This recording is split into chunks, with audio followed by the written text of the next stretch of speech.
नाशिकच्या दूध बाजारात पहाटे पहाटेच अन्न व औषध प्रशासनाने थरारक धाड टाकलीये। सर्वात मोठी गोष्ट म्हणजे राज्याचे अन्न व औषध प्रशासन मंत्री नरहरी झिरवाळ पहाटेच ॲक्शन मोडमध्ये रस्त्यावर उतरले आणि या धाड सत्राचं नेतृत्व केले।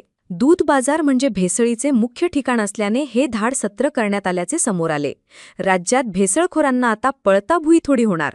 सर्वत्र भेसळ, गुटखा, दूषित अन्नपदार्थ विरुद्ध अन्न व औषध प्रशासनाने आक्रमक पवित्रा घेतला असून नागरिकांसाठी महत्त्वाच्या दुधाठी मोठ्या प्रमाणावर भेसळ होत असल्याने आज सकाळी धाडी घालण्यात आल्या। नाशिकच्या मुख्य दूध बाजारात आज नेहमीप्रमाणे गर्दी झाली होती। मात्र दूध विक्रेते आणि व्यापाऱ्यांना अंदाजही नव्हता की आज मंत्री महोदय त्यांच्या समोर उभे ठाकणार आहेत।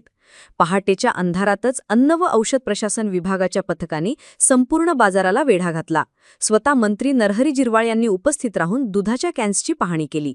दुधाची गुणवत्ता, स्निग्धांश आणि संभाव्य घातक भेसळीची प्राथमिक तपासणी जागच्या जागी करण्यात आली।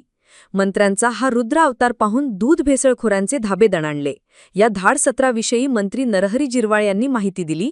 प्रशासनाने संशयास्पद दुधाचे नमुने तात्काळ जप्त करून प्रयोगशाळेत तपासणीसाठी पाठवले असून अहवाल पॉझिटिव्ह आल्यास संबंधित भेसळखोरांना थेट जेलची हवा खावी लागणार असे कडक निर्देश मंत्र्यांनी दिलेत। केवळ नाशिकच नव्हे तर संपूर्ण महाराष्ट्रात दूध भेसळमुक्त मोहीम आणखी तीव्र करण्याचे आदेश देण्यात आले आहेत। गोरगरीब जनतेच्या आणि लहान मुलांच्या आरोग्याशी खेळ खपून घेतला जाणार नाही।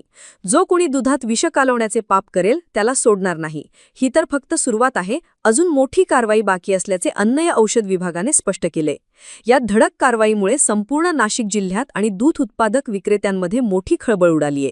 मंत्र्यांच्या या पहाटेच्या सरप्राईज व्हिजिटमुळे भेसळ करणाऱ्यांचे रॅकेट उद्ध्वस्त होणार का आणि तपासणी अहवालात काय धक्कादायक बाबी समोर येतात याकडे नाशिककरांचे लक्ष लागले।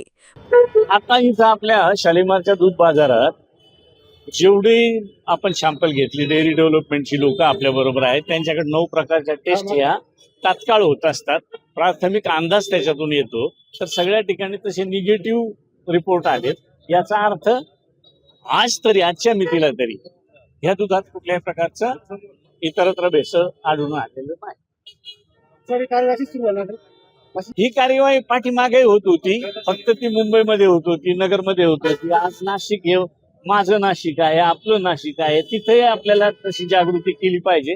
म्हणून आजपासून पुढं कायमस्वरूपी अशा पद्धतीची कार्यवाही केली जाईल। आपण दूध त्यांना मी सूचना म्हणजे त्यांच्याकडून एक माहिती काढली का आज किती लिटर तुमच्याजवळ दूध आहे, तर त्यांनी सांगितलं 4000। काल किती होतं? 3500। तर त्यांनी सांगितलं नाही 4000 होतं। याचा अर्थ आज उद्या परवा म्हणजे कमी जास्त जर झालं तर त्याच्यात समजायचा एक दिवस गाय म्हैस जास्त दूध देते आणि एक दिवस कमी देते का, म्हणून तोही अंदाज बरोबर लागतो। धन्यवाद।